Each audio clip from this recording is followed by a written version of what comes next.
কাজ নেই তো খই ভাজ। আমার মনে হয় ভারত সরকার ওই চিঠিটা ডাস্টবিনে ফেলে দিয়েছে, কারণ ভারতবর্ষের ইতিহাস জানে না এই নাবালক উপদেষ্টারা, এই সুদখোর মোল্লা ইউনুস এ জানে না ইতিহাস। ভারতবর্ষ শেখ মুজিবকে শেল্টার দিয়েছে, ভারতবর্ষ এর আগে মুজিব সাহেবের পুরো পরিবারকে শেল্টার দিয়েছে। ভারতবর্ষ এরা তো পাতি, চীনের মতো শক্তিশালী দেশ, তার রক্তচক্ষুকে ভারতবর্ষ ভয় করেনি।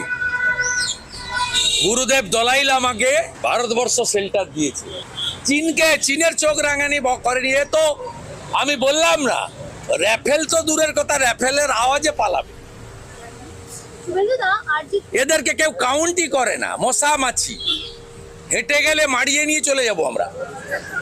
কলকাতা শহরে যে গার্বেজটা আজকে সকালে উঠেছে, ওটা যদি কার্গো প্লেন আমাদের এত আছে, আমরা উপরে নিয়ে গিয়ে শুধু ঢাকনাটা খুলে দিই, মোল্লা ইউনুস সহ গোটা ঢাকা চাপা পড়ে যাবে। অন্যদিকে উত্তর না পেলে তাগাদাপত্র পাঠানোর কথা জানিয়ে পররাষ্ট্র মন্ত্রণালয়ের মুখপাত্র বলেছিলেন, নোট বারবার পুরো প্রক্রিয়ার অংশ। প্রত্যর্পণ চুক্তির অনুযায়ী চিঠির উত্তরের জন্য নির্দিষ্ট কোনো সময় নেই, কিন্তু সেখানে মূল বিষয় দুদেশের সম্পর্কে টানাপোড়েন শুধুমাত্র ক্ষমতাচ্যুত শেখ হাসিনার জন্যই।